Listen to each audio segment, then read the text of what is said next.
Witam Was serdecznie w podcaście Kobiety, które zmieniają świat, a moim dzisiejszym gościem będzie absolutnie wyjątkowa kobieta. Podróżniczka, dziennikarka i autorka cyklu reportaży Dzieci Świata, Marzena Figiel-Strzała. Witam Cię serdecznie. Witaj, dziękuję Ci za zaproszenie. Dzień dobry.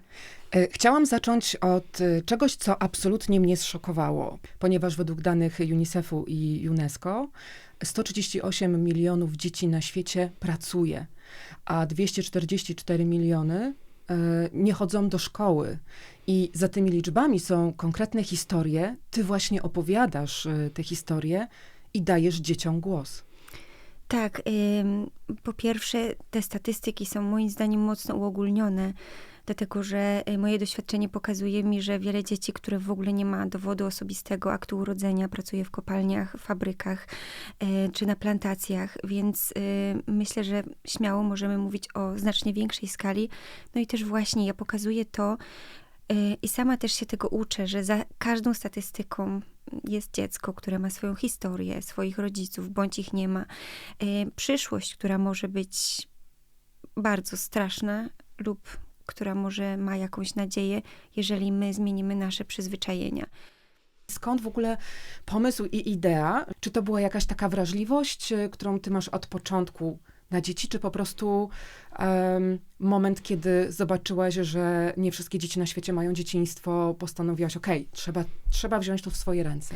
To, jak wygląda życie innych dzieci w różnych miejscach na świecie, wiedziałam już wcześniej od moich rodziców. Mój tata dużo podróżował w związku ze swoim zawodem. To były oczywiście podróże bardzo podstawowe z plecakiem, gdzieś tam z kabanosem pakowanym w plecaku. To nigdy nie były podróże po hotelach i tak dalej. Moja mama czasami, kiedy mogła, wyjeżdżała z tatą i potem przywoziła mi te historie o dzieciach, które jedzą tylko ugali, czyli mąkę z wodą, o dzieciach, które ciężko pracują i ja jakby chłonęłam to od swojego dzieciństwa, wiedząc już, jak bardzo trzeba być wdzięcznym za tą jajecznicę, którą można na śniadanie zjeść, bo są dzieci, które na jajecznicę muszą dopiero zapracować, a i tak nie zawsze im się to udaje. Więc to faktycznie wzięło się od moich rodziców i kiedy ja pierwszy raz wyjechałam w podróż, jakby nie z zamiarem jeszcze kręcenia Dzieci Świata, bo miałam 18 lat, to w ogóle było jeszcze abstrakcją, to faktycznie oprócz tego, że oczywiście zachwycała mnie natura i piękno naszego świata, to faktycznie zwracałam uwagę na los mieszkańców i los dzieci. I jak przeglądam teraz zdjęcia jakąś cyfrówką, które wtedy robiłam, to ja z podróży nie miałam zdjęć swoich w zasadzie, tylko zdjęcia dzieci napotkanych i zawsze starałam się jakoś ich historie zbierać i publikowałam w różnych gazetach. No i później siłą rzeczy właśnie przyszedł czas na filmowanie. Zanim to trafiło do tylu widzów i spotkało się z takim odzewem, no to musiałaś przejść jednak długą drogę w sumie do tego, żeby móc pomagać. Tak, oczywiście. Droga była długa, zaczęła się wiele, wiele lat temu. W zasadzie już w liceum, później poszłam na studia dziennikarskie, na jakiś czas odeszłam z zawodu, ponieważ zawsze czułam, że nie jest pisane mi ani zajmowanie się polityką. W ogóle na studiach dziennikarskich też bardzo dużo było nacisku właśnie na takie, właśnie na politykę i ja też czułam, że to nie jest mój świat, że to nie jest moje towarzystwo. I zaczęłam też śladem rodziców podróżować. Ale zanim faktycznie ten pierwszy klaps na moim prywatnym planie padł w Kambodży, wydarzyło się wiele złego, wiele dobrego. Pojechałam pierwszy raz sama z aparatem kupionym na raty. Zresztą do tej pory mam aparat kupiony na raty, tylko już po prostu lepszy. I faktycznie zaczęłam te historie filmować, ponieważ też żyjemy teraz w czasie, gdzie to słowo pisane nie ma takiej wartości jak kiedyś. Bo ja na początku podróżując, bo jak tylko miałam 18 lat, wyjechałam pierwszy raz na kontynent afrykański. Ja najpierw te historie spisywałam, ale dzisiaj na wszystko potrzebujemy mieć dowód. To nie jest tak, jak w czasie Kapuścińskiego, jakby chłonęliśmy wszystkie te słowa, uznając je za prawdę. Dzisiaj wszystko musi być dowodem, więc dzisiaj słowo pisane moje powstanie dopiero później, po tym, jak pokażę Państwu twarze w zasadzie tych dzieci i ich spracowane ręce i tak naprawdę ten koszmar, który spotyka je każdego dnia, często przez konsumpcjonizm, który po prostu szaleje. Więc faktycznie początki były takie, że najpierw sama kręciłam Dzieci Świata, a później los mi zesłał mojego męża i kręciliśmy te materiały we dwójkę, inwestując w to też ogromne środki, w zasadzie wszystkie środki. Mój mąż pracował na budowie, mimo że jest aktorem wykształconym i muzykiem, żeby faktycznie na te nawet nie na podróże zarobić, tylko na realizację materiałów, bo realizując materiał też musimy opłacić tłumacza, musimy zapłacić łapówkę za wejście w niektóre miejsca, więc faktycznie to było bardzo trudne i dzięki widzom tak naprawdę ta szansa, czyli możliwość emisji właśnie w telewizji TVN sprawiła, że już mija 4 lata, odkąd materiały są emitowane, 57 reportaży już zostało wyemitowanych, właśnie dzięki temu, że widzowie oglądają te historie i zmieniają los tych dzieci. I to jest niesamowite. To ty pytasz dzieci o ich życie, jesteś ciekawa ich historii, a o co ciebie pytają dzieci? Czego są ciekawe i czy coś cię zaskoczyło właśnie, o co... Wiesz, co mnie pytają? Czy to prawda, że w naszym kraju w każdym domu jest miejsce, z którego leci woda, kiedy tylko chcemy? To są pytania. Tak.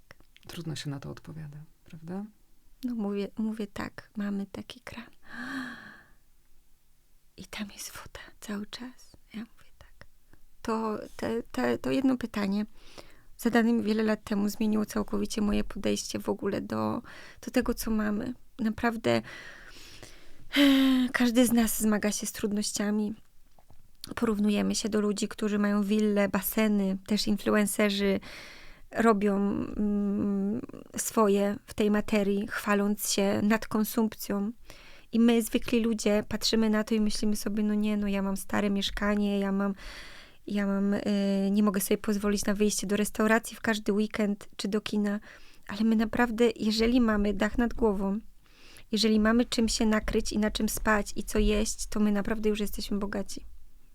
To jest też dla mnie lekcja. Ja też porównuję się do koleżanek po fachu, jejku, jaką piękną mają skórę, jakie są zadbane, tu paznokcie, tu wszystko i później myślę sobie, stop Marzena, to nie jest twoje. I z uporem maniaka noszę ubrania z second handów i zakładam marynarki ze śmietniska na galę, czy ze starych obrusów, czy z firanek. Tutaj projektant Jacob Buczyński zawsze coś wymyśli wspaniałego właśnie ze starych rzeczy i jakby tym się chwalmy. Jakby ja apeluję w ogóle do influencerów, żeby naprawdę się zatrzymali w tym. Ostatnio jedna z największych gwiazd polskiej muzyki pochwaliła się, że kupuje rzeczy na chińskiej platformie zakupowej. Przecież to jest naprawdę wstyd się przyznawać do tego. My chwalmy się tym, że nosimy rzeczy z second handów, a nie chwalmy się tym, że dajemy zarobić koszmarnej machinie wykorzystującej ludzi, dzieci i co? I później wybrzeże Gany jest zalane naszymi ubraniami. 15 milionów sztuk używanej odzieży każdego tygodnia przypływa z Europy i Stanów Zjednoczonych właśnie do Akry, do jednego miasta. No przecież to jest nieprawdopodobne. My dziś nosimy rzeczy od 7 do 10 razy maksymalnie. Te firmy są stworzone po to są tak zwani giganci ultra fast fashion, bo my już nie jesteśmy w momencie fast fashion, my jesteśmy w momencie ultra fast fashion, gdzie to się promuje, to przecież te rzeczy są stworzone po to, żeby nosić, żeby kupować je często, nosić bardzo krótko, bardzo często wyrzucać. No i co? Zapominamy, wyrzucamy, nie ma rzeczy. No ale przecież co się dzieje z tą rzeczą dalej? Ona trafia do sortowni, gdzie jest sortowana na 3 główne kanały. Jeden to zostają w Europie, te rzeczy idą do second handów czy do sklepów vintage. Część jest przetwarzana. Recykling z włókna do włókna to jest mniej niż 1%, więc to jest w ogóle straszne. A właśnie trzeci strumień to są rzeczy, które ruszają prosto w kontenerach właśnie do wybrzeży Afryki. I to są tony, to są po prostu tony naszych używanych rzeczy, które są coraz gorszej jakości. 40% tych rzeczy, które przypływają do Gany, to jest odpad, to jest śmieć, to są rzeczy potargane, poliestrowe, zniszczone, które będą rozkładać się 200 lat, bo marki ultra fast fashion nie produkują z bawełny. bawełna jest droga, nie produkują z wełny. Teraz kłamie nam się w żywe oczy. Są wspaniałe dziewczyny na Instagramie, które pokazują, że znana marka daje opis sweter wełniany merino, gdzie wełny merino jest 2%, a reszta to jest akryl. Przecież to jest kłamanie w żywe oczy, manipulowanie nami, konsumentami. My potem kupujemy plastikowy sweter, w którym jest nam źle, w którym po prostu nasza skóra nie oddycha, pozbywamy się go i on się 200 lat rozkłada, a bawełna 5 lat. Przecież to jest po prostu straszne. My jesteśmy tak mocno manipulowani, że my wchodzimy w tą machinę. I teraz jak wielką musimy mieć taką siłę w sobie i świadomość, żeby się nie dać się tym influencerom, nie dać się tym reklamom. No właśnie, bo poliester to jest plastik i tak naprawdę poliester, który jest na tych wysypiskach na wybrzeżu, to jest główne źródło mikroplastiku i też sobie nie zdajemy z tego sprawy, prawda? Oczywiście tam mieszkają ludzie, przecież rybacy. Rybacy teraz powiedzieli mi wprost, oni łowią zamiast ryb ubrania. Później muszą ten połów oddzielać ręcznie od śmieci. Ryby są pełne mikroplastiku. Ci ludzie przecież to jedzą. Gnijące ubrania to są bakterie, to jest pleśń. Dzieci mają problemy z oddychaniem, mają problemy z drogami oddechowymi, problemy ze skórą, z chorobami skórnymi. Zanieczyszczenia odpowiadają za 15% zgonów w Ganie. I to są właśnie też zanieczyszczenia pochodzące z ubrań. To jest reportaż, który też trochę zatoczył koło, ponieważ ty najpierw pojechałaś do Bangladeszu pokazać, w jaki sposób są produkowane, w jakich koszmarnych warunkach dzieci muszą pracować. To właśnie, czy mogłabyś przypomnieć, to zrobimy sobie jakby cały ten zamknięty obieg, bo zaczęło się tak naprawdę od Bangladeszu, a ty wróciłaś po roku do miejsca, gdzie tak naprawdę te ubrania kończą żywot. I to, co mną wstrząsnęło, to kończą żywot od białego, martwego człowieka. Tak, obroniło ubrania białego, martwego człowieka, bo po prostu Gańczycy nie mogą w to uwierzyć, że żyjąca osoba jest w stanie wyrzucać tyle ubrań, więc myślą, że po prostu ktoś zmarł i my, rodzina, po tej zmarłej osobie nie chcemy trzymać rzeczy, więc po prostu odsyłamy je dalej do krajów Afryki. Tak, ten Bangladesz, ja tam byłam w ogóle w Bangladeszu, przyjechałam tam prosto z Nepalu, wtedy przeszliśmy 300 kilometrów przez Himalaje. Pamiętam, że byliśmy wykończeni z mrozu totalnego, z wysokości 5600 chyba. Nagle wylądowaliśmy w Dace, gdzie upał 40 stopni i byliśmy na fizycznym całkowicie wykończeniu i nie mieliśmy też trochę świadomości, w co my się pakujemy. Najpierw w ogóle znaleźliśmy super kontakt do dziennikarza śledczego na miejscu. Jego stawka, my wtedy jeszcze nie byliśmy finansowani jakby nie mieliśmy żadnego budżetu produkcyjnego. On nam powiedział, pamiętam, $350 za dzień swoich usług. To były dla nas pieniądze po prostu nie do wyobrażenia. Pamiętam, że mój tata i rodzice Damiana wysłali nam wtedy pieniądze, żebyśmy zapłacili za tego człowieka. I nie żałuję tych wydanych pieniędzy, bo on wprowadził nas w miejsca, w które byśmy po prostu nie mieli szansy wejść. I też najpierw tak grzecznie umawialiśmy się z właścicielami fabryk, że będziemy o 8:00.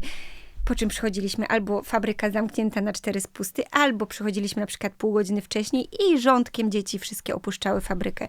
No i w końcu już drugiego dnia stwierdziliśmy, dobra, mamy szalonego reportera ze sobą, jesteśmy szaleni, wchodzimy do fabryk bez pytania, bez zgody. Po prostu jedziemy piętro po piętrze. No i wtedy znaleźliśmy to, co znaleźliśmy i ja... Wcześniej jakby ta ilość moich materiałów o nielegalnej pracy dzieci nie była tak zatrważająca. Bardziej skupiałam się na społecznościach plemiennych.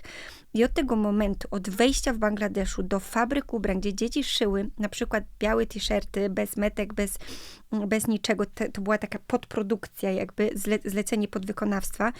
I ja w ogóle nie byłam w stanie uwierzyć w to, co ja widzę, że dziecko siedzi na podłodze, wycina z linijką, przycina te ubrania, dziewczynki doszywają do pasków, do sandałów jakieś aplikacje. Chłopcy spoceni, brudni, śmierdzący, szyją dżinsy, koszule. To się miesza. Były tam ubrania na lokalny rynek, ubrania różne, które są eksportowane. Ja nie byłam w stanie uwierzyć w to, co ja widzę. Dzieci zamknięte na strychach, dzieci w piwnicach. I co było szokujące? Pytamy każdego dziecka, ile ma lat. Każde dziecko, mające nawet 7-8 lat, mówiło, że ma 14. Bo praca dzieci od 14 roku życia w Bangladeszu jest dozwolona. Ile zarabiasz? 100 taka tygodniowo, to jest 4 złote. Jak to możliwe, że tak mało? Przychodzi właściciel fabryki, no taki menadżer fabryki i mówi, bo to jest shiktasi, czyli uczeń. Uczeń zarabia tylko tyle. No tak, no wszyscy tu są uczniami, więc wszystkim płaci nic, ale dzieci mówią, no tak, ale my śpimy w fabryce za darmo na podłodze i mamy jeden ryż z sosem dziennie za darmo, więc i dzieci są wdzięczne, bo, no i mówię, skąd wy jesteście? Wszystkie mówią z Rangpuru, z Rangpuru, z Rangpuru. A co jest w tym Rangpurze? To jest miejsce, gdzie produkuje się papierosy, tytoń, bidi. I dzieci siedzą, dzieci, które u nas są jeszcze w pieluszkach i prowadzone są, zaopiekowane są, tam dzieci siedzą i zwijają papierosy i jakby wykazują oznaki choroby sierocej i siedzą i po prostu zwijają cały dzień papieros za papierosem, papieros za papierosem. No i te dzieci właśnie z tego Rangpuru, dzieci wdychające tytoniowy pył, czasem z jakimś małym tobołkiem jadą po prostu migranci, wiele godzin, wewnętrzni migranci do stolicy szukać lepszego jutra. No i właśnie dla tych fabryk to są wspaniali nowi pracownicy, którzy przyjechali, nie mają gdzie spać, nie mają co jeść, więc wezmą tak naprawdę wszystko. Tak to wygląda. Oczywiście są też w Bangladeszu fabryki, które są etyczne. Oczywiście płacą ludziom mniej niż płaciliby w Polsce, dlatego też tam produkują, te koszty produkcji tam są dużo niższe, ale w momencie, jeżeli pracownicy mają płaconą godną stawkę, czyli taką, za którą mogą wyżywić swoje dzieci, zapłacić za lekarza, jeżeli będzie potrzebny i mieć jakieś względne mieszkanie, choćby ze wspólną toaletą gdzieś na zewnątrz, ale mieć gdzie mieszkać. To jest godna stawka. A głodowa to jest taka, za którą rodzic nie jest w stanie wykarmić swoich dzieci i dzieci muszą iść do pracy. Więc jeżeli nawet we wspaniałej, luksusowej ekofabryce ludzie nie dostają wystarczających środków, to ich dzieci muszą pracować w innych fabrykach świeczek na komary, ubrań, butów, czy w fabrykach poliestru też. Byłam w centrach recyklingowych, gdzie poliester z recyklingu PET, powód do dumy.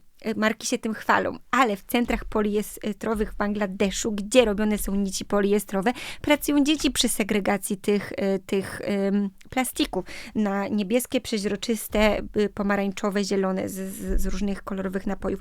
Więc tak naprawdę w ogóle moje doświadczenie pokazuje mi, że biznes odzieżowy związany z produkcją odzieży i utylizacją to jest najbardziej brudny i nietransparentny chyba rynek na świecie. Naprawdę jest tyle przykładów łamania prawa człowieka tylko żeby wyprodukować ubranie, że to jest absolutnie wstrząsające. Okej, to w takim razie gdzie są te wszystkie organizacje chroniące dzieci, prawa dzieci, również te organizacje, które przecież muszą nadzorować, prawda, coś takiego, bo ja rozumiem, że co innego pomaganie rodzicom, ale pewnie ta granica się bardzo zaciera pomiędzy pomaganiem a pracą, bo te dzieci nie mają wyboru, a rodzice często też nie mają wyjścia, tak?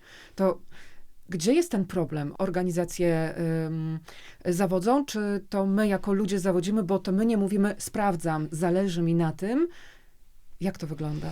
Wiesz co, to jest sprawa złożona i trochę systemowa. Też bardzo fajną rzecz powiedziałeś, że granica, powiedziałeś, że pomiędzy pomaganiem a pracą zaciera się bardzo... Ta granica się bardzo zaciera, bo pomaganie rodzicom jest wtedy, kiedy dziecko może chodzić do szkoły, a pomaga po lekcjach albo w weekend. A w momencie, kiedy dziecko, jak normalny pracownik, idzie każdego dnia do pracy, no to już jest po prostu nielegalna praca dzieci. Międzynarodowa Organizacja Pracy działa, mają swoich niezależnych audytorów, ale skala jest za duża. Rozmawiałam właśnie z przedstawicielką Międzynarodowej Organizacji Pracy, ona powiedziała, kara w Bangladeszu za to, że właściciel fabryki zostanie przyłapany na tym, że zatrudnia dzieci, to jest tam $1/4. No to jest żadna kara. Niektóre certyfikaty można kupić. Jeżeli audyt jest zapowiedziany, no to umówmy się, jeżeli audyt jest zapowiedziany, no to co robi właściciel? Maluje trawę na zielono. I taka jest prawda, więc dlatego na przykład ja bardzo cenię i sprawdziłam wielokrotnie organizację Fair Trade, bo to są audyty niezależne, niezapowiedziane. To jest bardzo dobrze stworzony system do tego, żeby faktycznie nie dopuszczać do nielegalnej pracy dzieci, a rozwiązywać problem, czyli ubóstwo.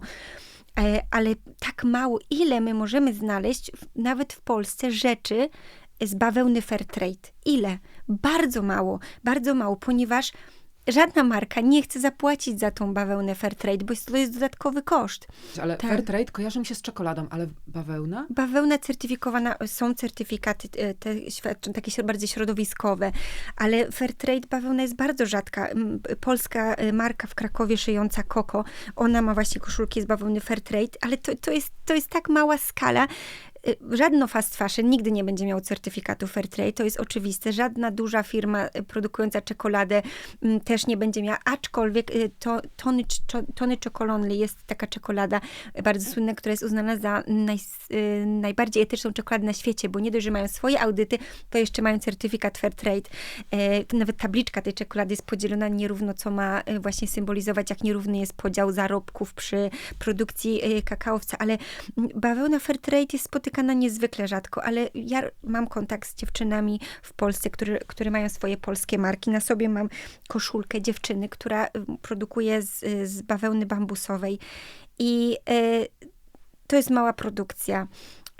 Ma ileś tam 10-20 koszulek, tyle samo majtek. I ja notorycznie czytam na Instagramie, że ludzie jej zarzucają, że ma za drogie rzeczy i ona za każdym razem musi się tłumaczyć. Ale słuchajcie, ja kupiłam etyczny materiał z bambusa, szyję w etycznej szwalni. Moja krawcowa zarabia duże pieniądze. Mój zysk jest taki i taki. Wszystko mówi transparentnie, ale i tak są pretensje, no bo podobny top, tylko że z poliestru, kupimy Oczywiście. w znanej sieciówce 3 razy taniej. Ale ja mówię, ja tą koszulkę, którą mam teraz na sobie, teraz ci nie skłamię.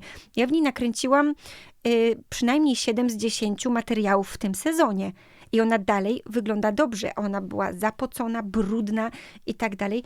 Więc jakby ten koszt, jak porównamy, ile już bym musiała kupić poliestrowych, cała bym była mokra, spędzałoby mnie ciało, to naprawdę opłaca się, ale w naszej głowie ciężko jest to zrozumieć, że dobra, kupię jedną koszulkę i będę mieć tą jedną. No nie, my wolimy mieć 4, nie? Właśnie to wszystko, o czym mówisz, zatacza koło w miejscach, do którego trafiają potem te nasze ubrania. I właśnie chciałam cię o to zapytać. Co tam na miejscu cię najbardziej zaskoczyło? Masz na myśli KIA? Powiem ci tak, spodziewałam się KIA, bo przeczytałam raport organizacji OR, która jakby przyznała, to jest organizacja na miejscu, która działa, to jest zrzeszenie młodych projektantów, którzy właśnie produkują rzeczy z tych wyrzuconych. I oni jakby w jednym z swoich raportów powiedzieli, że te bele są noszone przez KIA. To właśnie wytłumaczmy może, jeśli ktoś jeszcze nie oglądał reportażu, do czego zachęcamy. To jest tak, przyjeżdżają bele nocą z portu Tirami w pobliże marketu Cantamanto, który jest jednym z największych targów odzieży używanej na świecie. Ma około 18 hektarów. I te bele muszą trafić do magazynu, a potem, kiedy ktoś z lokalnej społeczności kupi taką belę od 200 do $600, czasem 800, w zależności od tego, z jakiego kraju pochodzi. Na przykład z Kanady są droższe, z Chin są tańsze, z Korei są tańsze. To ta bela musi się jakoś znaleźć na tym stoisku. I tą belę na głowie noszą dziewczynki i kobiety zwane KIA. I to są najczęściej uchodźczynie z północy, gdzie jest bardzo duża bieda. One przyjeżdżają, mieszkają w jednym z najbardziej przerażających miejsc w Ganie, w slumsie, koło śmietniska z elektroodpadami i wynajmują pokój, jak 2 te stoły, i mieszkają tam w 10-11 osób na podłodze. W slumsie muszą zapłacić za każde pójście siku.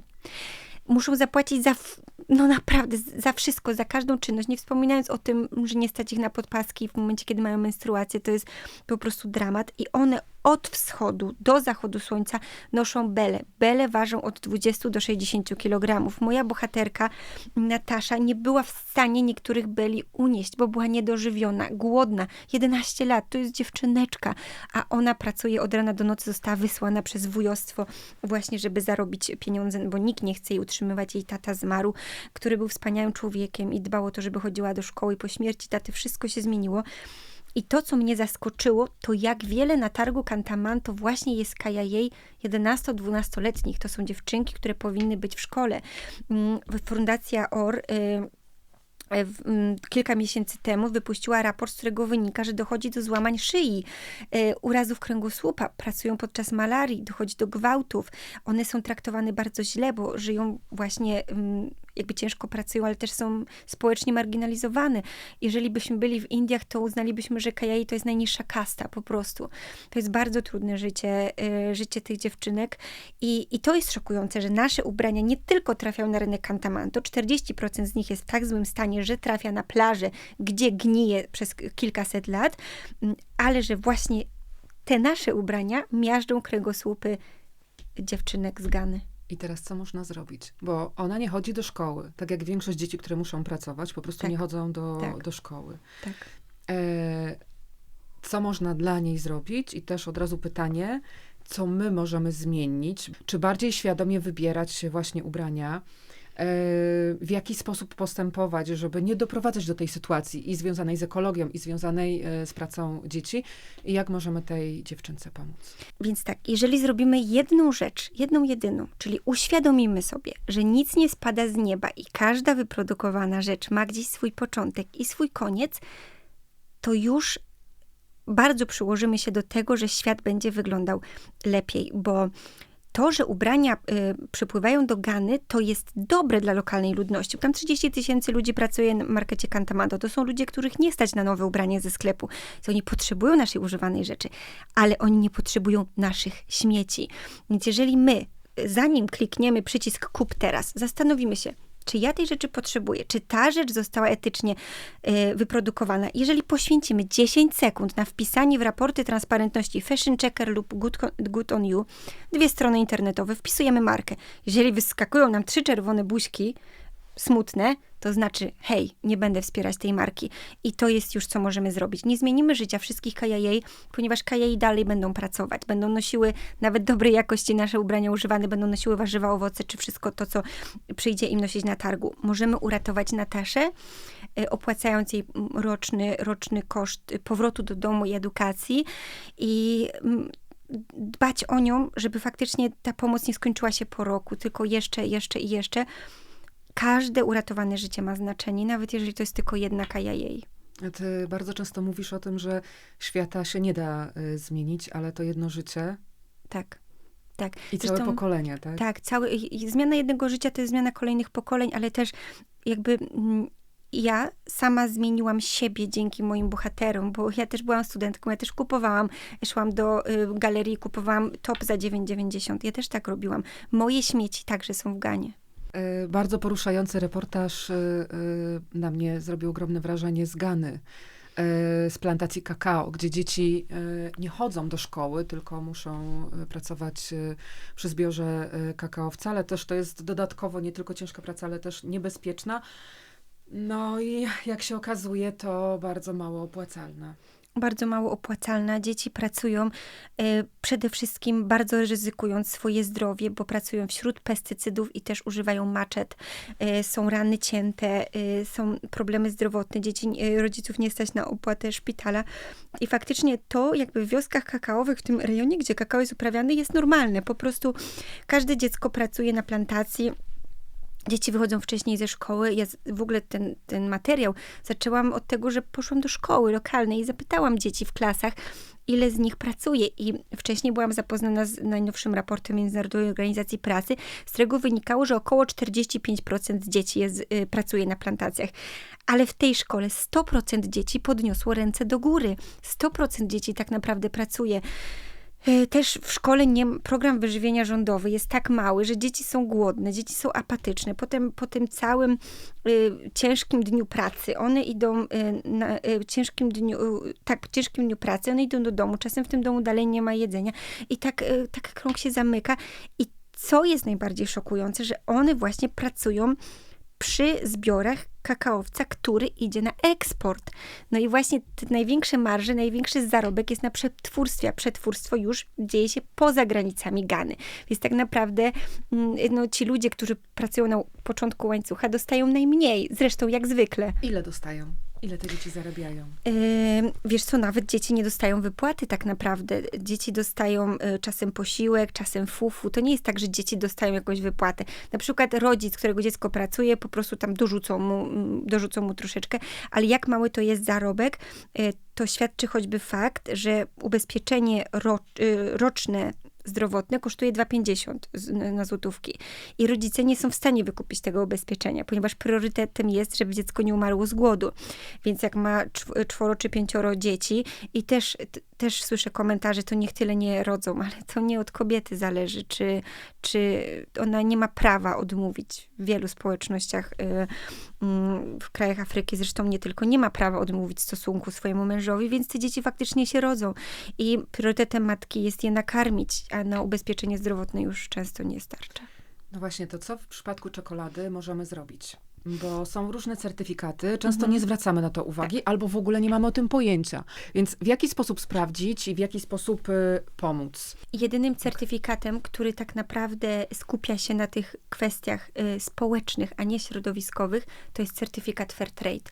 I często może nam się wydawać, że czekolada certyfikowana jest droższa od tej, która certyfikatu nie ma, ale nie jest to prawda. Jeżeli wejdziemy do znanej drogerii, czy do 3 głównych dyskontów, my kupimy markę własną tych firm po prostu z certyfikatem Fairtrade. I nawet jeżeli to jest bilans masy, czyli część czekolady jest właśnie z plantacji Fairtrade, część nie, to my i tak się przykładamy do tego. Im większy bilans masy, tym więcej ludzi dostanie godne wynagrodzenie, więc jakby kupujmy czekoladę Fairtrade. Ja zawsze, są nawet bombonierki w jednym ze znanych dyskontów Fairtrade i ja kiedy idę do kogoś z prezentem, właśnie kupuję zawsze czekoladę Fairtrade. Ostatnio mnie spotkała bardzo miła niespodzianka. Miałam wystąpienie na targach książki i podeszła do mnie jedna z obserwatorek i podarowała mi w prezencie czekoladę Fairtrade. I to był taki znak dla mnie, że no tak, to są małe, wielkie zmiany. Czyli właśnie te małe, wielkie zmiany w nas, w naszym nastawieniu, w naszej uważności mogą zmienić realnie czyjeś życie. Tak, uważność to jest w ogóle piękne słowo. Jeżeli my zaczniemy być uważni na drugiego człowieka, na nasze potrzeby i też na planetę Ziemię, to bardzo dużo się zmieni. Podobnie jest chyba z jaśminem i plantacją jaśminu. Dzieci pracują w nocy zbierają ten jaśmin. Tak, o 2:00 i to, w nocy budzą się. to też jest bardzo, bardzo ważne, bo większość z nas używa perfum, a nie zwraca zupełnie uwagi. Ale tutaj ja jestem absolutnie wstrząśnięta i rozczarowana po raz kolejny wielkimi koncernami, którzy w ogóle dopuszczają do tego, którzy po materiale BBC, który na ten temat wyszedł rok wcześniej, wyrazili w ogóle zdziwienie, że dzieci pracują na plantacjach, bo nikt tego nie sprawdza. Marka zleca domowi perfumeryjnemu stworzenie zapachu i nie interesuje w jakiej cenie i skąd mistrz perfumeryjny weźmie absolut jaśminowy. I mistrzowie perfumeryjni też nie sprawdzają tego, kto pracuje. I cena jest tak maksymalnie obniżana, że właśnie cierpią ci, którzy ten jaśmin zbierają. I to jest absolutnie oburzające, że w kampanii wielkiej marki perfumeryjnej występuje gwiazda, która dostaje ogromną garzę, a ta sama marka nie jest w stanie zapłacić po prostu ludziom, którzy ten jaśmin zbierają, bez którego nie byłoby tak naprawdę w ogóle tej czekolady. Zresztą tak samo jest z ubraniem. Pewna wielka marka, która specjalizuje się w odzieży i butach sportowych, milionowe garze płaci, miliony wydaje na reklamę, a ludzie protestują w Bangladeszu, że nie zapłacili na przykład za pół roku ich pracy. No to jest po prostu wstyd. To jest po prostu wstyd. Jak możemy to sprawdzić? Czy są jakieś strony, są jakieś Tak, miejsca, czy gdzieś u ciebie można na stronie sprawdzić, które są właśnie takie firmy, Ja zawsze odsyłam do 2 stron, czyli Fashion Checker, Good on You. To są też jest aplikacja albo też wersja na stronę. Tam są niemal wszystkie marki, jakie istnieją na świecie wpisane i może nas bardzo zdziwić, jeżeli wpiszemy te nasze ulubione. Nie mogę zapomnieć miny twojej bohaterki, mamy dziewczynek, które pracowały z nią na plantacji jaśminu. Jak powiedziałaś cenę. Trzymała tą butelkę perfum i zapytałaś, ile to może kosztować. Jak powiedziałaś cenę, to ona chyba nie mogła wyjść absolutnie z szoku. To było dla niej jakieś takie... Tak, w ogóle jej reakcja była doskonała, bo ona powołała ten zapach i po prostu powiedziała, że to śmierdzi jak jakieś lekarstwo, że jej się to w ogóle nie podoba, że to w ogóle nie ma nic wspólnego z jaśminem. I faktycznie ciężko jej było w to uwierzyć, bo przecież ona wie, to jest bardzo mądra kobieta, ona wie, że gdyby nie jej praca, to tych perfum by po prostu nie było. Czy te dzieci czują taką niesprawiedliwość? Czy one nie mają o tym pojęcia, bo nie znają innego życia? One znają, one wiedzą, że są wykorzystywane. Dzieci z czekolady doskonale wiedzą, że inne dzieci w innym miejscu na świecie jedzą czekoladę, której im nie dane jest zakosztować, bo po prostu ich na to nie stać. No, dzieci z plantacji czekolady powiedziały, że one się cieszą z tego, że inne dzieci chociaż mogą jeść czekoladę. To są tak dobre dzieci. A te dzieci mają marzenia? I o czym one marzą? Bo ty opowiadasz historię nie tylko dzieci, które pracują, ale też dzieci, które są z różnych kultur. Często są to właśnie też takie bardzo bolesne do oglądania historie, które trudno uwierzyć, że to się nadal dzieje, czyli na przykład okaleczanie dziewczynek, oprzezanie u Masajów, prawda, w plemionach masajskich. No i pewnych rzeczy nie da się zmienić, chociaż no mam nadzieję, że pewnie systemowo, może kiedyś tak, ale no te dzieci żyją w tych realiach. Masz wrażenie, że one żyją po prostu w tej takiej nieświadomości, dlatego nie wiem, czy one są szczęśliwe, jakie mają marzenia. To pytanie o marzenie ja zadaję każdemu bohaterowi, każdemu od 7 lat. I powiem ci, że usłyszałam od dzieci słowa, których nigdy nie spodziewałam się usłyszeć od dziecka lub od nastoletniej dziewczynki czy chłopca. Jestem zbyt biedny, żeby marzyć. Nie mam marzeń. Co to są marzenia? Marzę o tym, żeby mój braciszek, ja ciężko pracuję, marzę o tym, żeby mój braciszek chociaż mógł kiedyś pójść do szkoły. Marzę o tym, żeby nie zostać wydaną za mąż i obrzezaną w wieku 8 lat. Marzę, żeby spadł deszcz. Marzę, żeby zjeść batata. To są marzenia dzieci. Ale jestem zbyt biedny, żeby marzyć. To chłopiec w fabryce butów powiedział, pracujący w fabryce butów. Mnie to po prostu poraziło. Dzieci jakby nie odważają się, po co mają marzyć, skoro widzą, że mama, tata, babcia, dziadek, wszyscy, jakby wszystkich spotkał taki sam los. Wszyscy pracowali za głodowe stawki. To o czym on ma marzyć? Przecież marzenia są piękne, kiedy chociaż mamy odrobinę szansy je spełnić. Prawda? A dzieci wiedzą, że tej szansy po prostu nie mają. Natasza, jak upuszczałam Nataszę właśnie, która nosi nasze bele, ona powiedziała, że marzy o tym, żeby znów zobaczyć swojego nauczyciela od angielskiego, bo powiedział jej, że jest bardzo mądrą dziewczynką i kiedyś daleko zajdzie. I ona jeszcze nie wie, jak tu z tobą siedzę, że na 90% ona tego nauczyciela jeszcze zobaczy. I ona do tej szkoły wróci.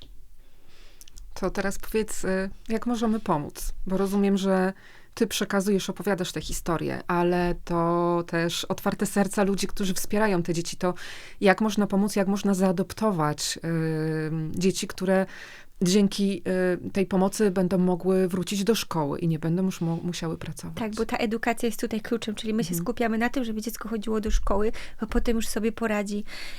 Można wejść na moją stronę internetową, tam są jakby wszyscy bohaterowie wypisani, których można zaadoptować. Jeżeli ktoś chce zaadoptować dziecko w Kenii, ja tylko poproszę o maila na adres fundacja.dzieciświata@gmail.com i ja po prostu odpisuję ze wszystkimi szczegółami, na czym polega adopcja, jakie dziecko jest w potrzebie, ile ma lat, czy jest to chłopiec, czy dziewczynka, więc naprawdę jakby wszystkie te informacje są zawsze albo w moich social mediach i na stronie internetowej to jest tak najpewniejsze. Jestem ciekawa, czy twoje reportaże oglądają w Polsce dzieci, ponieważ to jest ogromna przepaść kulturowa. Oglądają. No właśnie. I czy one mają jakieś refleksje? Czy spotkałaś się z takimi komentarzami?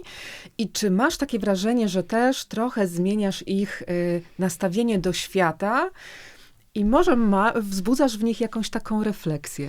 Dostaję wiadomości od mam, które mówią, że oglądają z dziećmi, że dzieci są całkowicie odmienione, że na przykład pieniądze z komunii, czy zamiast prezentu na urodziny, dziecko mówi, ja chcę adoptować mojego rówieśnika z Kenii. To są niesamowite zmiany. Najbardziej lubię odwiedzać szkoły.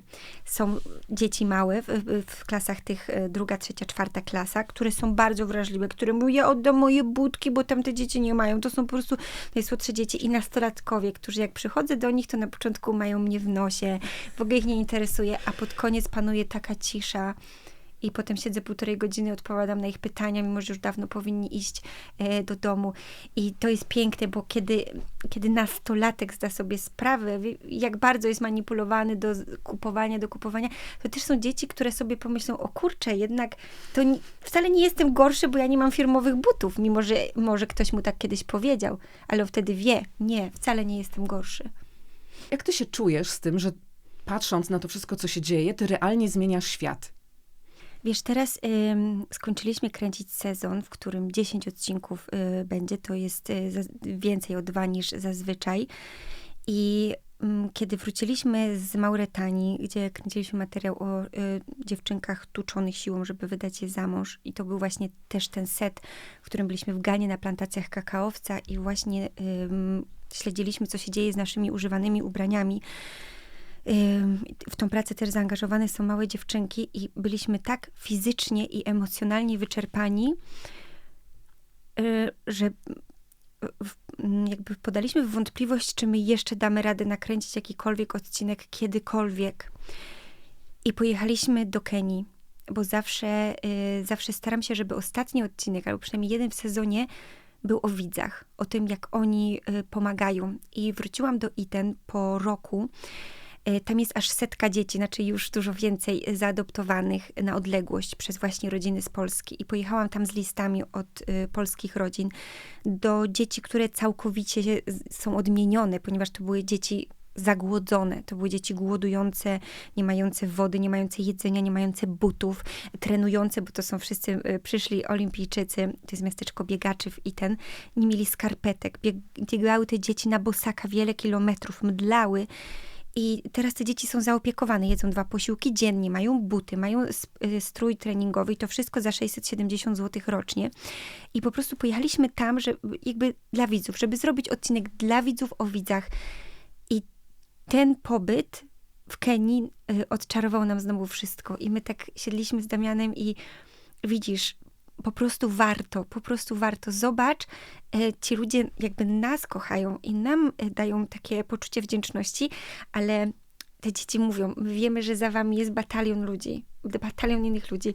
I mówiąc szczerze, ja codziennie, jak się budzę, to zastanawiam się, czy ja zasłużyłam na to, żeby ludzie jakby tak szli za tym, co im pokazuję i za tym, za moją prośbą o pomoc. I zawsze dochodzę do jednego wniosku, bo ja jestem tylko przekaźnikiem tych historii. Te historie opowiadają dzieci. Ja te historie tylko znajduję i układam, a to dzieci mówią swoim głosem i wydaje mi się, że to dlatego ma taką siłę, bo to jest prawda po prostu. To jest najczystsza prawda, która dzieje się tu i teraz, nie 50 lat temu, tylko właśnie dziś. I to ma taką największą siłę. I teraz powiem ci, jak my tutaj siedzimy, właśnie miał emisję materiał o tych ubraniach. Oczywiście bardzo, bardzo czuję niedosyt po tym materiale, bo tam dużo więcej powinno być wyjaśnione, ale czas nie jest z gumy, jak mówi mój teść i mój montażysta też. To 2 godziny później ja już widzę, że zebrała się połowa kwoty na uratowanie tej dziewczynki, która po prostu chce wrócić do domu, a nie żyć w slumsie w jednym pokoju z 12 innymi dziewczynkami i nosić każdego dnia bele 60-kilogramowe, czyli więcej niż ona sama waży, z naszymi ubraniami. I ta jedna dziewczynka z wielu, które tam pracują, zostanie uratowana. I ona będzie chodzić do szkoły i będzie za tą szkołę wdzięczna. Zostanie kimś bardzo ważnym. Będzie pomagać innym ludziom. I to jakby dzięki wrażliwości naszych ludzi, naszych obywateli, naszych polskich, pięknych ludzi, o których mówi się różne rzeczy, że jesteśmy nietolerancyjni jako naród, że jesteśmy rasistami. Ja doświadczam tylko jednego. Jacy wspaniali są ludzie w Polsce, jacy otwarci. Jest tak dużo dzieci w Polsce, którym trzeba pomóc, a jeszcze oni znajdują jakby przestrzeń i siłę na to, żeby wpłacić jakąś cegiełkę dla dzieci z drugiego końca świata. To jest niesamowite. Bo rozumiem, że to był też powód, dlaczego założyłaś fundację, Tak. Żeby to wszystko było transparentne, bo na początku sama pomagałaś, tak? Ja niestety sama nie miałam środków na tyle, żeby faktycznie pomagać tak w pełni bohaterom. Raz jednego bohatera straciłam, mimo że uzbierałam pieniądze na jego pomoc, to Sui z Kambodży, chłopiec został sprzedany i ja wtedy po prostu wiedziałam, że za długo zeszło mi odkładanie tych pieniędzy dla niego i że ja nie zdążyłam mu pomóc. I obiecałam sobie wtedy, że już nigdy nie stracę żadnego bohatera. I działałam w ten sposób, że organizowałam warsztaty dla dzieci czy dla młodzieży w szkołach. Robiłam prelekcje, które całkowicie robiłam za darmo i po prostu leżała skrzyneczka, do której można było wrzucić jakiś datek i mówiłam, to jest na pomoc temu i temu dziecku. Nie miałam możliwości, zanim materiały były publikowane w telewizji, żeby ratować taką ilość dzieci. My teraz, na ten moment, mamy 300 dzieci w Kenii, 70 dzieci na Madagaskarze, 400 dzieci pod opieką w Ganie na plantacjach kakaowca i mamy jeszcze Nataszę, Awar, Ambie, pojedyncze dzieci, więc to naprawdę za chwilę będzie 1000 dzieci pod naszą opieką. Też jakby tylko we dwójkę działamy w tej fundacji, więc to nie jest fundacja, która zatrudnia ludzi, że gdzieś te środki się po prostu rozpierzchną, tylko to jest celowana pomoc w konkretnych bohaterów i też mój mąż zajmuje się tym, żeby odpisywać wszystkim na maile. Ludzie mają pytania, to jest oczywiste, żeby każdy rodzic dostał zdjęcie dziecka, którym się opiekuje, jakieś kilka słów. To jest naprawdę wszystko ważne, dlatego też my nie chcemy się rozrastać do jakiejś ogromnej fundacji, bo właśnie to wydaje mi się cenne, że nasza pomoc jest celowa w określonych miejscach dla określonych dzieci, które znamy z imienia i nazwiska. I też możemy przez to śledzić ich dalszy los i kontynuować jakby tą pomoc w szkole 2. stopnia, aż dziecko się nie będzie w stanie samo usamodzielnić. Teraz tak się zastanawiam, co jest w tym wszystkim najtrudniejsze. I tak sobie myślę, czy to nie jest ten moment, kiedy trzeba wybrać, komu pomóc? Wiesz co, na razie po prostu pomagam wszystkim, którym się da, bo i tak znaczna część to są właśnie te historie, gdzie ta pomoc może nie być transparentna i się jej nie podejmuje, ale na pewno to jest też czas, taki dla mnie prywatnie, że przez to, że zrobiliśmy już we dwójkę 57 materiałów, chciałabym jakby poświęcić więcej czasu na kilka wybranych historii, zrobić z nich dłuższy dokument i po prostu puścić je dalej w świat, żeby ludzie na całym świecie zobaczyli, kto produkuje naszą czekoladę, żeby ludzie na całym świecie zobaczyli, co dzieje się z rzeczami fast fashion, które założymy od 7 do 10 razy i wyrzucamy. One się w powietrzu nie rozpływają. Prawda? Ktoś się wyprodukował często za głodową stawkę, no i też potem one jakby trują naszą planetę Ziemia, a my planety B nie mamy. Więc jakby chciałabym poświęcić się tym dzieciom, które już mam i tym historiom, które już zrobiłam. Niekoniecznie jak chomik w kołowrotku, bo teraz te 4 lata tak wyglądają, że produkuję jak najwięcej, jak najwięcej, jak najwięcej. I myślę, że mam jeszcze kilka takich historii, które chciałabym poruszyć. Niestety wśród nich są kopalnie kobaltu w Kongo i tam pojechać nie mogę, bo po prostu wróciłabym prawdopodobnie. Dziennikarz, który napisał książkę na ten temat, napisał mi wprost: albo w ogóle nie wrócisz, albo wrócisz w worku, jeżeli twoje ciało w ogóle zostanie wydane. Więc do Kongo nie mogę pojechać, chociaż ludzie w social mediach mnie wysyłają, kiedy pojedziesz do Kongo. Ja chcę jeszcze żyć. Myślę, że jeszcze jest wiele rzeczy do zrobienia.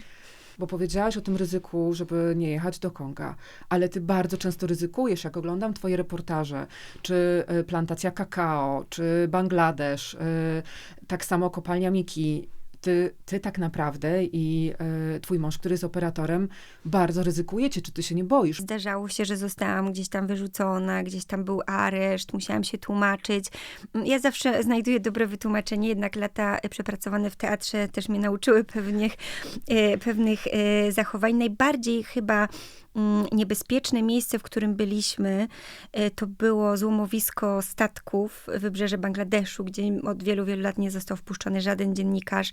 Wiem, że influencerzy jadą tam na wybrzeże, daki próbują dostać się na yardy, oczywiście drut kolczasty, wszystko zostają odprawiani, w ogóle dron, próbujesz wystartować dronem, on ląduje. No mi się to wszystko udało, ale to są godziny rozmów, godziny załatwiania, masa niestety pieniędzy pod stołem, żeby ktoś wpuścił cię na yard i żeby ktoś pozwolił ci pokazać, jak wygląda prawda.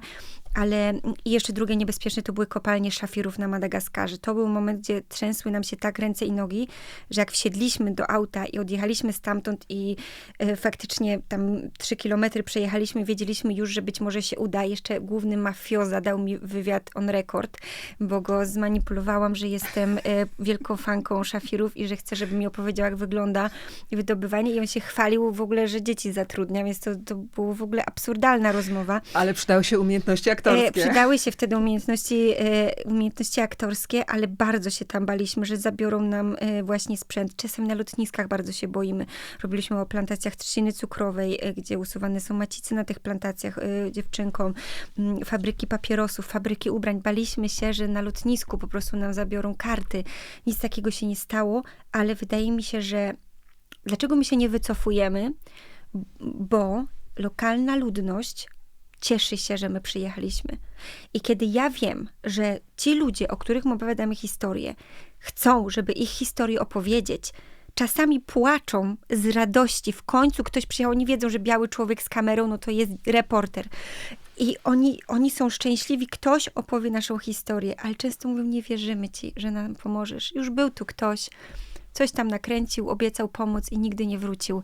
I w momencie, kiedy ja wracam i co miesiąc od 3 lat do kopalni Miki przyjeżdża co miesiąc cały samochód załadowany jedzeniem, oni wiedzą, że ja dotrzymałam słowa.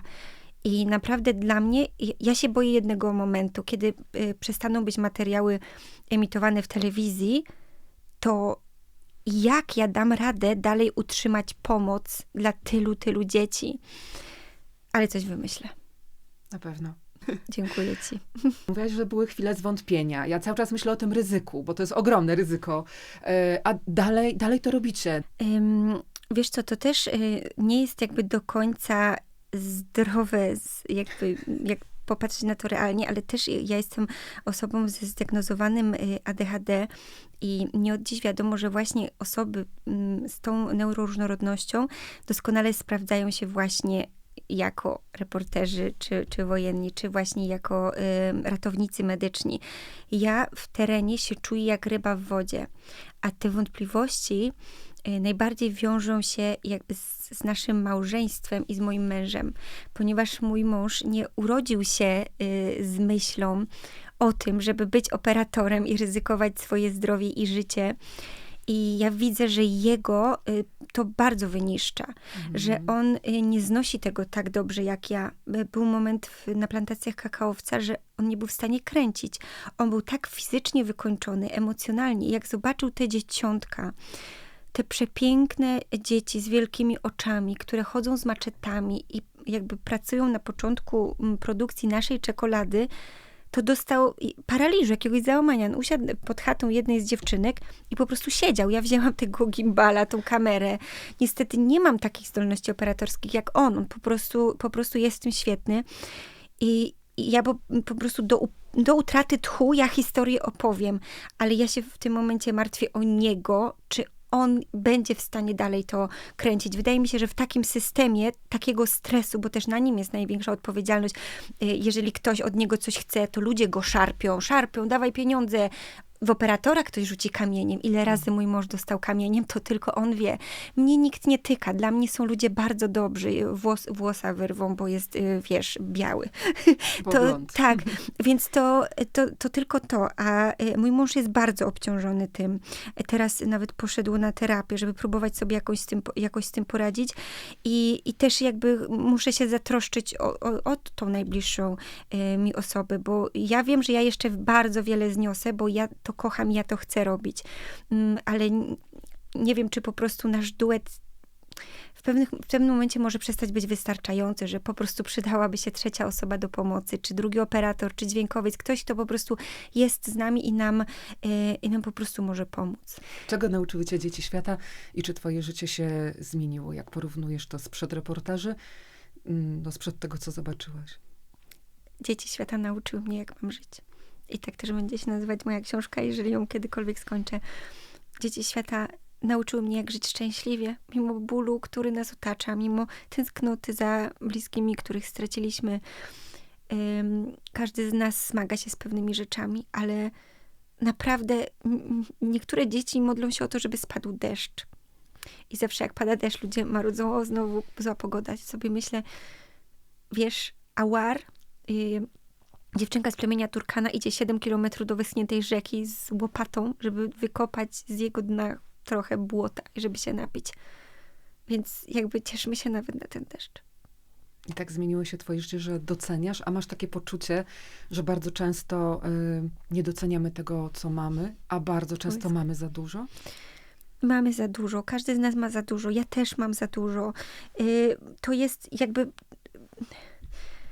My przestaliśmy być minimalistami w dzisiejszym świecie. Reklamy, influencerzy, to jest tak nakręcająca się spirala, że my nie umiemy już zastanowić się na tym, czy czegoś naprawdę potrzebujemy. Ostatnio przyłapałam się na tym, kupiłam beżowe spodnie polskiej marki, produkowane w Polsce. Uświadomiłam sobie, że mam takie same białe. Takie same, kupione u tej samej marki. Dobra, wsparłam polską markę, cieszę się, ale czy naprawdę ja potrzebowałam mieć białe i lekko écrit? No umówmy się. I więc ja sama, kto nie jest winny, niech pierwszy rzuci kamieniem. Ja sama każdego dnia muszę uczyć się dokonywać lepszych wyborów. Ty spełniasz marzenia dzieci, a jakie są twoje marzenia? I czy jednym z nich jest być może dziewczynka o imieniu Vivien, bo widziałam pewien jakby post u ciebie na Instagramie dotyczący tej dziewczynki.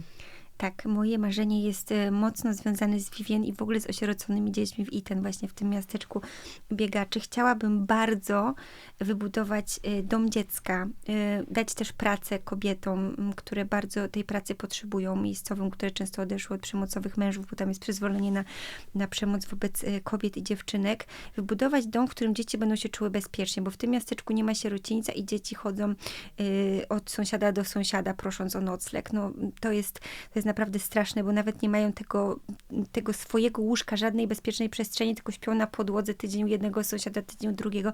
Tak nie powinno wyglądać rzeczywistość żadnego dziecka i jednym z tych dzieci jest właśnie Vivien. I bardzo chcielibyśmy, żeby Vivien była naszą córeczką, naszą prawdziwą córeczką. Wiemy, że bardzo ciężka przed nami przeprawa, dlatego, że Vivien nie ma aktu urodzenia. Jej rodzice rozpłynęli się w powietrzu, więc samo załatwianie dokumentów Vivien to będzie bardzo trudna sytuacja. Też nie wiemy, czy jakby polskie prawo umożliwi nam adopcję Vivien, więc zdajemy sobie sprawę, że to może być trudne, aczkolwiek no już zdjęcie Vivien mam na swojej tapecie w telefonie. Codziennie dostaję informacje, jak Vivien się miewa. Nie wiem, jak to się skończy, ale może los i w tym będzie mi sprzyjał. A dlaczego akurat ona? Ona mnie wybrała. I jest wiele dzieci, które podchodzi do mnie, łapie mnie za rękę i tak dalej. Często to są dzieci, które już są pod opieką Marpo, a Vivien po prostu, jak byłam tam w szkole, wyszła sobie z przedszkola, zobaczyła mnie, podeszła do mnie, złapała mnie za rękę i przez 7 dni nie puściła. I mój mąż się obrócił, mówił, ktoś cię wybrał, bo ja przed właśnie wyjazdem do Iten prosiłam tak los, modliłam się, żeby dał mi znak, czy mój pomysł, moja decyzja o adopcji dziecka właśnie z innego kraju jest dobrą decyzją. I właśnie Damian mówi, zobacz, chyba masz swoją odpowiedź, ktoś cię wybrał. I to była Vivien. W takim razie tego ci życzę. Dziękuję żeby ci było bardzo. pozytywne zakończenie wszystkich twoich historii. Dziękuję. Bardzo dziękuję ci za rozmowę, a wam bardzo dziękuję, że byliście z nami.